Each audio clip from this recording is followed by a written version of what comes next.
the strikers who won the bat flip. They're going to have a bowl first tonight. Ed, thoughts on that decision? Back on their winning ways, we are soon to find out. Joined in the commentary box by Julia Price and Ed Rainsford.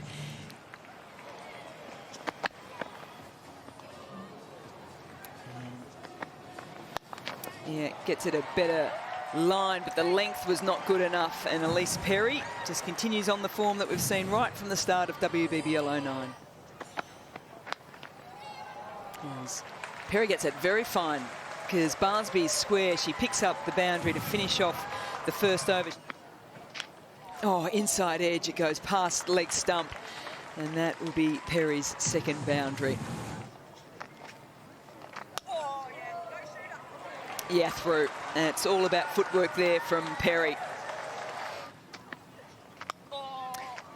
And she was nervous, Elise Perry, very nervous indeed, because she thought for a split second that Laura Vulvart was going to get her hands around it. She doesn't. Sets herself early, does Bates. There's a chance for the catch, and there it is. The only change, really, is that it was a seamer that got Susie Bates this time. There's the edge, through to Patterson. She continues her wonderful form. She'll keep those golden gloves with catches like those, and Gardner departs. Cuts in the air to Mashungwe, who doesn't put that down. That is huge for the strikers, because it's the captain of the Sixers in Elise Perry. Captain has two. She almost had three. Instead, she's been hit for the boundary for try-ons first. Down those bigger goals into really small processes, like the first goal being to get out of the sling. Oh, bugger. Well done, and we might pause it there just in case you come out with anything else. It's lovely contact. That is absolutely flown. And then gets the low full toss, which is put away. Continue to see the ball. Boulder. We've seen that delivery on this ground before. It was Tammy Beaumont in the Ashes. This time, though, it is Tilly Carmichael in the WBBL. Yeah, no need to run. A bit of need to duck and dive for both the bowler and the umpire. And then down on one knee and sweeps fine. That's a lovely shot as the 100 is up for the Sixers. Boulder, and all that hard work for Anissa Mashungwe is paying off now in the WBBL. She is a superstar for the strikers. This is why she's picked up so many wickets and been so good. She's bowled stump to stump, just held off on that pace a little bit of premeditation there as well from Maitland Brown. She just stands and then hobbles a little bit, does Chloe Tryon. I hope she didn't turn her back. She should have at least turned and watched that sail over the picket fence here at North Sydney.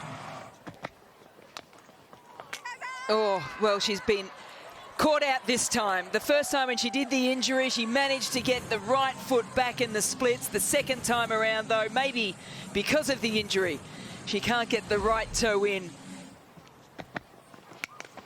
Pelly advances. It is skied. It won't make the boundary line. Adams settles herself underneath it, and it's 2 for 14 in the power surge for the Adelaide Strikers. Elise Perry, they have taken wickets on such a consistent basis throughout this innings, and the Sixers just have not been able to breathe, even though you get that 39 by Chloe Tryon. And you don't really blame her for playing this particular shot, because she's trying to find the boundary. She's trying to target that short boundary. 3 in a row. A hat-trick of dot balls to finish off the 20 overs here at North Sydney Oval. And the Adelaide Strikers have performed superbly well right throughout. Sixers are going to start with pace off with Lindsay Smith with the first over. Everyone. Hits down and through, and it gets past Perry for the first boundary in this run chase. Through. And this is why she's right up the top of the golden bat at the moment. Katie Mack knocking on the door to try and get that. that'll do it. Don't worry about the fielders. Just go through the tight defence of Laura Vulvart. She's gone to 20 wickets in the season. That is a magnificent performance from Lauren Cheadle. She has been on the money since the very first ball that she's bowled today. And she's asked so many questions. She's peppered that front pad of Laura Wolfart for such a long time. And then this time, you know what? She tries to cover the line. It just holds its line and takes off stump. What a delivery. Now it's McGrath on her favoured straight drive through the field. That's a handy way to get your innings underway.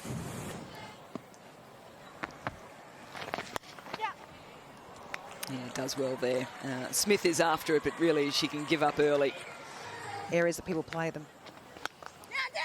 That's great footwork, really good footwork, and the timing as well. What a highlights package Katie Mack will have at the end of this season. And the swing in the air, and it was heart and mouth stuff there for Katie Mack for the first ball, but it does find the boundary. Just throwing out the one hand. Katie Mack turning it on now here at North Sydney Oval. She's got a start, and as she has done right throughout this season, usually when she gets a start, she goes on. And there's that sweep shot, the traditional sweep shot, forward of square. That wonderful extension gives you the power. She's got the placement. She's bringing all the shots out now, is Katie Mack. And then more touch, this time to the offside. She is in complete control of her innings and this run chase at the moment. Little scoop brings in the Sydney Sixer fielder on the boundary line in Kate Peterson. She doesn't drop that. What a breakthrough for the Sixers, because it's the in-form Katie Mack. Expose them. Long levers has Tahila McGrath, so she doesn't need to always get all of it for it to go for the maximum. Thick outside edge, it flies. Oh, that's nicely timed. Off the back foot and just used all the pace that was on offer from Perry. And that's one of the very, very best of them there from Bridget Patterson. Absolutely nailed that. Boulder. There's that delivery that we saw so many times last season at this ground. Full, straight, and it's got to be good if it gets through the defences of Bridget Patterson. Pressure on Penna. Penna gets a short delivery and quickly gets into position. Adjusts and just out of reach of Gardner's left hand. And that just opens up the angle there for the boundary. See these 3 wickets that they've lost now. They just have not allowed the opposition to build up the pressure because they've played shots that go against the grain and go against the run of play. Squeezes it through. There's no Chloe Trayon in sight now.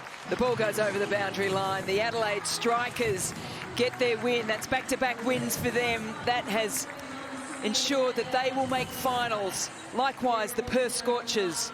It is a very solid win indeed against the Sydney Sixers at North Sydney Oval. They love this ground. They won the title here last year. They've got a valuable 2 points as well.